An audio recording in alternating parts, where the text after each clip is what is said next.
buenas tardes. Estamos aquí nuevamente en su programa Coffee Talks. Estamos muy contentos nuevamente de tener como invitado a Mario González Aguilera, que nos trae la tercera parte de este tema de Jerusalén. Estamos muy contentos porque estés aquí con nosotros, Mario. Yo también. Gracias. Gracias por estar con ustedes. Sí, muchas gracias. También le damos la bienvenida a nuestro público que nos ha estado acompañando en este programa. Gracias por participar y estamos listos para arrancar este tercer programa, Mario. Y como siempre me avientas el arranque a mí. Sí. Fíjate que esta semana, estos días estuve pensando en el templo. He estado pensando en el templo, todo lo que pasó en el templo, sí, sabiendo que íbamos a llegar ya a este programa. Y bueno, empecé con Lucas, empecé leyendo Lucas. Y empieza haciendo mención en Lucas 1 y hace mención de Zacarías, poco antes de Jesús, el sacerdote Zacarías. Sí. Es este templo donde Zacarías tiene su encuentro con el ángel. Sí, aquí es. Pues este es el arranque para este programa. Sí. Y adelante. Sí, gracias, Alex. Pues estoy contento de estar aquí con ustedes una vez más y pues emocionado, ¿verdad? Para hoy avanzamos al tercer capítulo, a la tercera edición de la serie. Estoy contento también de que está por aquí mi hijo David, me acompaña. David Ben Gurión.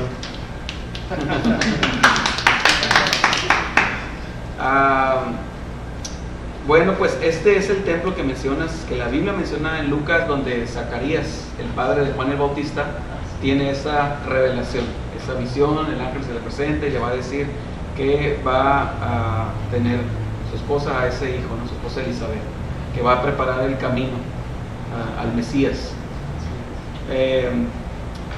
Este templo, como lo hemos dicho en otras ocasiones, este es el templo que conoció Jesús, es el templo que mandó construir el rey Herodes el Grande, y es el templo que está, para los que nos están siguiendo en los otros videos, recordarán que teníamos otra maqueta más grande y se veía una gran plataforma. Es este mismo templo, solo que aquí, bueno, la plataforma no aparece más que esta pequeña sección aquí alrededor. Entonces vamos a empezar, ya que estamos aquí en esta zona alrededor. En los otros videos se ve la gran plataforma, que aquí estaríamos hablando de una extensión más o menos así de grande, igual hacia allá, que les decía que tiene una extensión de más o menos 26 campos de fútbol. Encima de esa gran plataforma se construye este templo. En realidad el rey Herodes construye todos estos edificios junto con las murallas alrededor, no porque fuera necesario, porque en realidad lo que Dios simplemente había establecido era el templo. El rey Herodes construye todos los edificios alrededor, incluyendo estos, para congraciarse, para granjearse, echarse a la bolsa al pueblo judío, que tenía muchas cosas en contra de él. Pero finalmente se usó para el servicio del templo. Entonces, aquí alrededor estaba el atrio de los judíos, de los gentiles. Luego, más o menos a esta altura, aquí y a todo alrededor, había una pared como de 1,5 metros de altura, llamada Sorek. Esa pared era la división entre el atrio de los gentiles y el atrio de los judíos. El atrio de los judíos, ya propiamente dicho, es esta parte de aquí alrededor, ya es lo inmediato a estas escalinatas. Entonces, por estas escalinatas y por varias puertas, básicamente serían 6, 8, 9 puertas, 3 aquí a los lados, una de este lado, otra de este lado y otra aquí enfrente, se accedía al templo.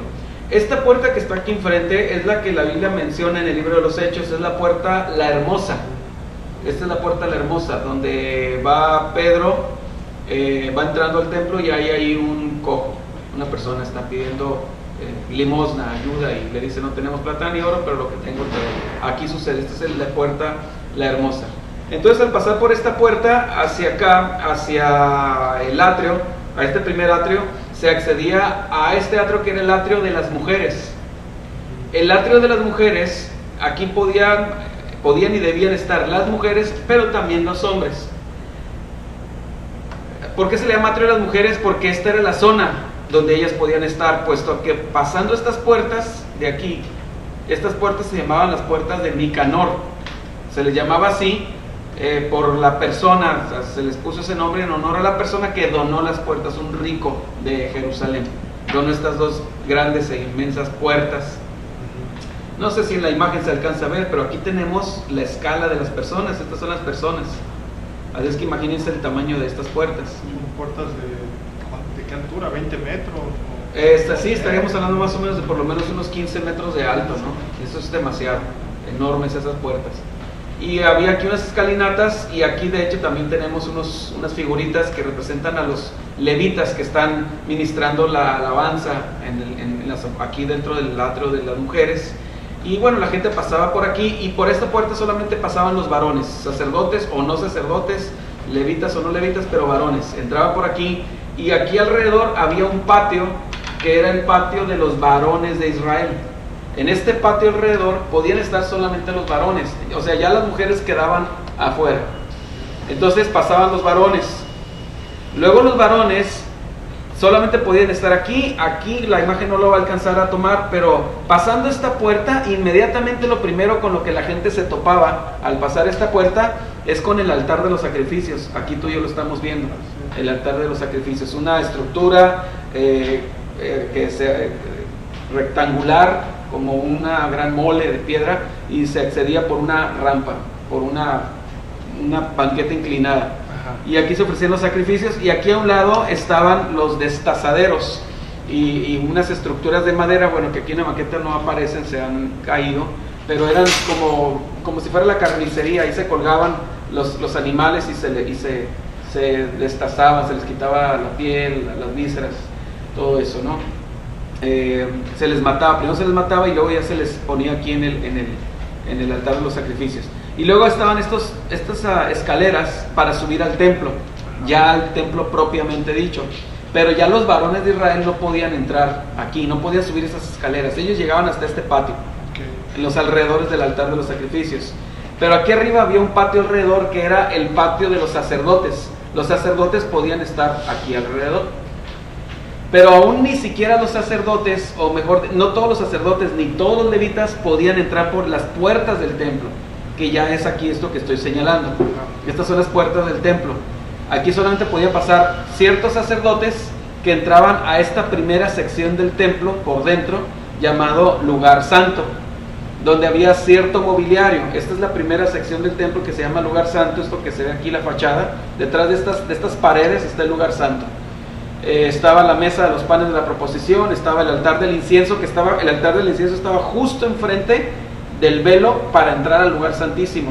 Estaba la menora, el candelabro de 7 brazos también, del lado izquierdo. Entrando a la derecha estaba la mesa de los panes de la proposición.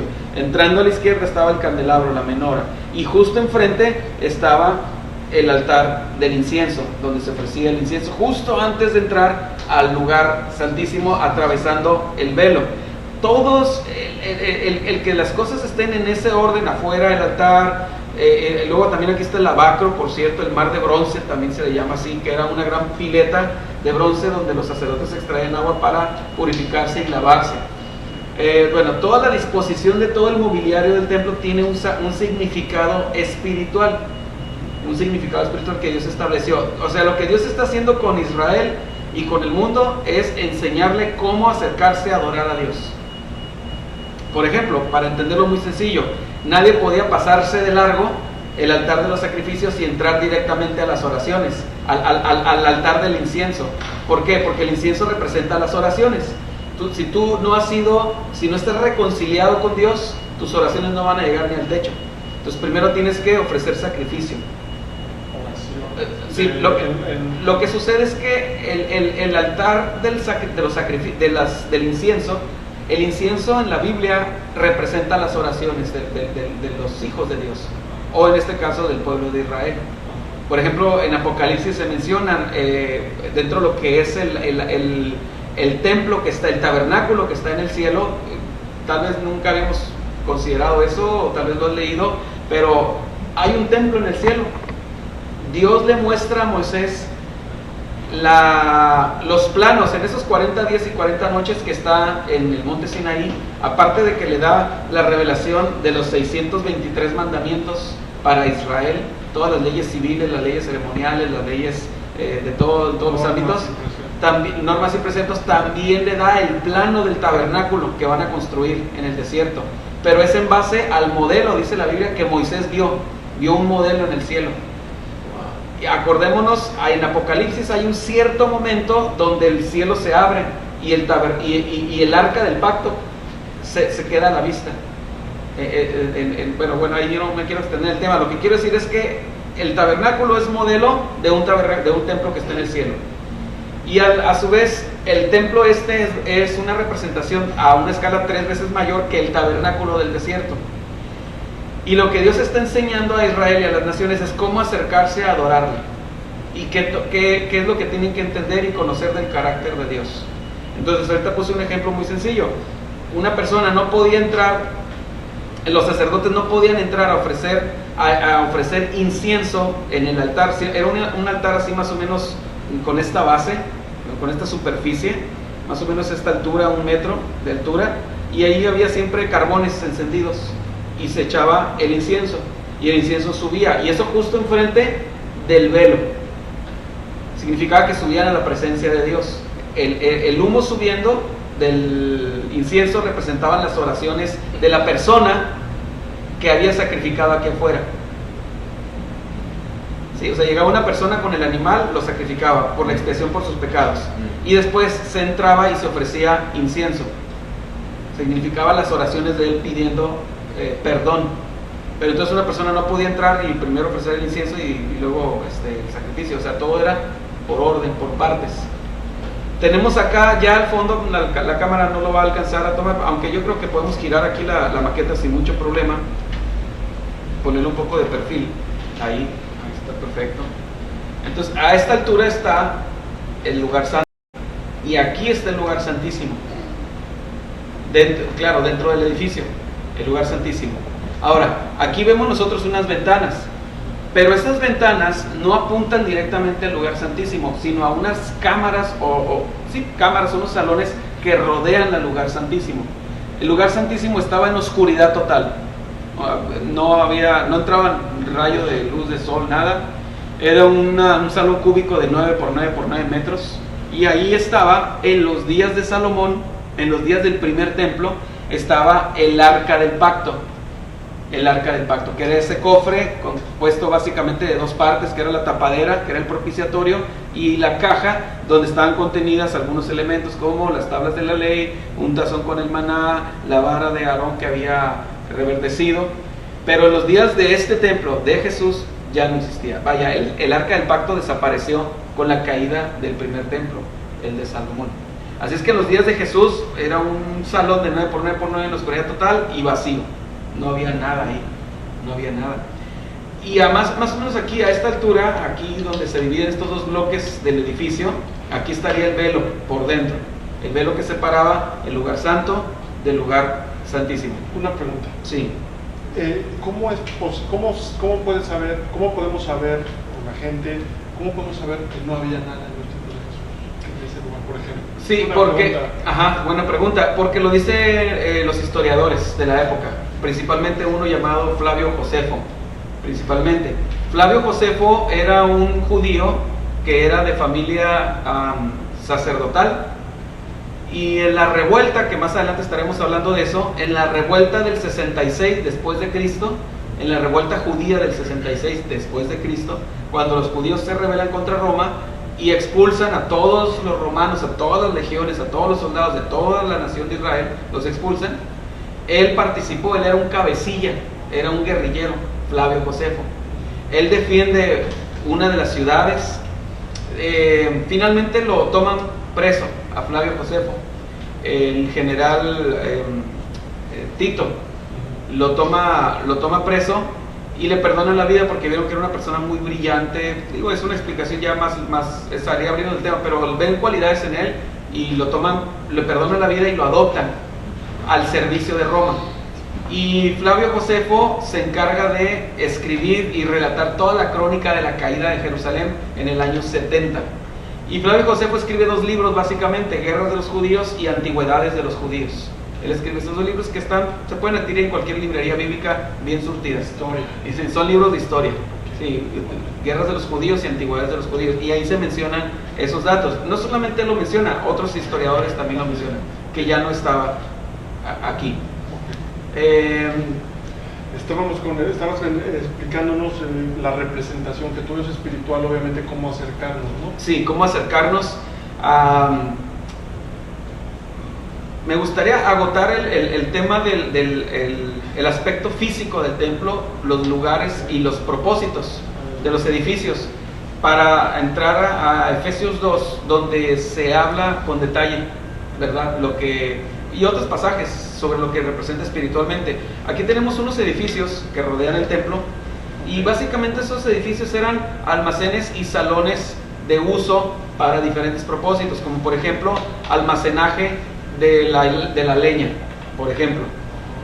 Eran toneladas y cientos de toneladas de leña que se usaban cada año para mantener el fuego encendido en el altar. Entonces, en uno de estos edificios, no hay manera de saber exactamente en cuál, pero en uno de estos edificios se almacenaba la leña. Aquí tenemos unos huecos, no se van a alcanzar a ver en la cámara, pero bueno, aquí estoy señalando más o menos la zona. En estos huecos eran unos salones aquí, donde se reunían los jóvenes, los niños, las mujeres principalmente, y había una persona enseñando la ley de Moisés. Era como ir a la escuela dominical, pero esto era en el Shabbat. El Shabbat judío, acuérdense, el sábado empieza en el atardecer del viernes y termina en el atardecer del sábado. Entonces la gente iba al templo y eran salones donde se enseñaba la ley. Por cierto, el pasaje de la mujer que dio más que todos, que dio las dos blancas. Jesús dice, esta mujer dio más que todos, porque todos dan de lo que les sobra, pero ella dio todo lo que tenía para su sustento. Eso con absoluta seguridad sucede aquí. Y sucede aquí, en una de estas paredes. ¿Por qué? Porque aquí por dentro de estos pórticos, pegado a las paredes por dentro, había unos cuernos, unos ofrenderos con forma de cuerno de carnero, de trompeta. Y entonces eran unos platillos y la gente iba y depositaba ahí las ofrendas para el templo. Entonces Jesús estaba parado con absoluta seguridad en algún lugar de este patio, o cerca o de lejos, quizá tal vez arriba de estas escalinatas, y encima de todo el gentío alcanzó a ver a lo lejos a la mujer que está dando esa ofrenda para el templo. Ahí es donde se da ese evento, que hay que decir que Jesús no quiso decir que uno tenía que despojarse de todo. A veces se piensa que eso era que la enseñanza que se extrae de eso es que hay que dar hasta que te quedes sin nada, y no es así, porque eso estaría violentando otros principios de la Biblia. Habría que armar todo el rompecabezas del sistema del templo, y hay manera de armarlo al escudriñar los evangelios. Por ejemplo, en Mateo 23 Jesús da aquellos ayes sobre los fariseos. Ay de vosotros, escribas y fariseos hipócritas. Y en uno de esos ayes dice que devoran las casas de las viudas. Los fariseos se habían encargado, dice, atan cargas pesadas en las espaldas de las gentes, y ustedes ni con un dedo las quieren mover. Entonces los fariseos se habían encargado, consciente o inconscientemente, con el paso de los años, de las décadas, de desvirtuar la ley de Moisés, a tal grado que habían enseñado que la manera de estar más cerca de Dios y ser más aceptos delante de Dios era dando todo. O sea, básicamente, como decimos en México, desplumaban a la gente, la despojaban de su dinero, les decían, manipulaban a la gente, tienes que dar para el templo, para que Dios te ame más, para que Dios te bendiga más. ¿Dónde lo he escuchado? ¿Dónde he escuchado eso? Oh, sí, ya sé dónde lo he escuchado. Eso es bastante común en nuestros días. ¿Sí? Entonces sí, ya sé dónde lo he escuchado. Entonces, Jesús no está diciendo que tienes que dar todo, porque el mismo apóstol Pablo, inspirado por el Espíritu Santo, quien es Dios y está en armonía con Jesús, el mismo apóstol Pablo dice que el que no provee para los suyos, mayormente para los de su casa, es peor que un incrédulo y ha negado la fe. O sea, Dios nunca va a decir que des todo de tal manera que cuando llegues a tu casa no tengas para darle comer a tu familia el resto de la semana. Dios no va a decir eso, jamás lo va a hacer. Entonces ahí sucedió eso, y lo que en realidad es, y además si vemos el contexto de todo lo que Jesús está diciendo, todo lo que fue la moneda del tributo, lo que fue el evento, el enfrentamiento con los saduceos, de la mujer que tuvo 7 maridos, la cuestión del tributo, lo de la mujer de 7 maridos, la mujer con los 2 dracmas, y otros eventos que están ahí en Mateo 23, Mateo 23 se dan aquí, en este patio. Aquí se dan esos eventos. Ese es el patio el patio de las mujeres. De las mujeres. Pero también estaban los hombres. Claro. Sí, estaban los hombres. Ahora aquí, bueno, mejor termino el punto porque si no me voy a desviar. Otras de las funciones de estos edificios era que aquí vivían los levitas. Los levitas. Aquí. Cuando les tocaba en turno, porque ellos tenían sus ciudades, ellos tenían sus aldeas. Pero cuando les tocaba en turno ministrar por algún periodo, alguna época en el templo, aquí se hospedaban. Que es lo que pasó en el caso de Zacarías. Sí, exactamente. Zacarías fue en turno, Sí. le tocó Le tocó en turno ministrar en el templo. Me llama la atención como dice la palabra que dice que él y su esposa eran fieles y eran devotos de la palabra y obedientes, ¿no? Y Sí. como el Señor nos... También se da aquí en el templo el evento de este hombre Simeón, Ajá. cuando Jesús es presentado Así es. en el templo y la profetiza. Ajá, también ahí se da en el templo. Que muy probablemente no sucede aquí en el altar, sino sucede en alguno de estos salones. Ese evento es cuando va a ser presentado. Jesús, ajá, así es, a los 8 días de nacido. ¿Es a los 8 días? A los 8 días. Porque Se da la ofrenda, era la ofrenda donde habla de los primogénitos, exactamente. Era la ofrenda y se circuncidaba también, era la circuncisión del niño. También había unos salones aquí, había unos salones que eran salones de retiro para los nazareos. Había un grupo de personas que se dedicaban a Dios. Era como un retiro espiritual en su vida. Eran los nazareos, como por ejemplo Juan el Bautista era nazareo, Sansón era nazareo. Y entonces ellos se reunían en uno de estos salones también para orar, para tener su tiempo de retiro espiritual, de estar meditando en Dios, en la palabra de Dios, quizá entre ellos también platicando y animándose y conviviendo, teniendo algunas cosas ellos en común. Aquí arriba se ven unos como picos. Esos se pusieron con el objetivo de ahuyentar a las palomas. Era con ese fin, ¿verdad? Para que no ensuciaran el templo. Y por cierto, voy a mover un poquito hacia allá otra vez la maqueta. La fachada, si se fijan, está en color dorado. En los días de Jesús, este templo, toda la fachada estaba bañada en oro. El Monte de los Olivos queda hacia allá, o sea que las personas que nos están viendo el video están viendo desde el Monte de los Olivos al templo. De tal manera que el sol nace de aquel lado, del este, y cuando el sol iba naciendo, toda la luz pegaba aquí en la fachada del templo y rebotaba hacia el Monte de los Olivos, iluminaba el Monte de los Olivos. Dicen los historiadores, el brillo, porque era pura lámina de oro el templo. Bueno, pues creo que vamos a terminar y vamos a dejar lo siguiente para la cuarta y última sesión, esperemos. Pues ha sido un placer nuevamente escuchar toda esta información y esto que nos estás compartiendo, Mario, para que la próxima semana nos sigas compartiendo para la cuarta entrega de este tema. Claro que sí. Muchas gracias por estar acá y hasta la próxima. Amigos, hasta la próxima. Les damos las gracias por habernos acompañado. No olviden compartir, darle like y suscribirse a nuestro canal. Les damos muchas gracias. Gracias.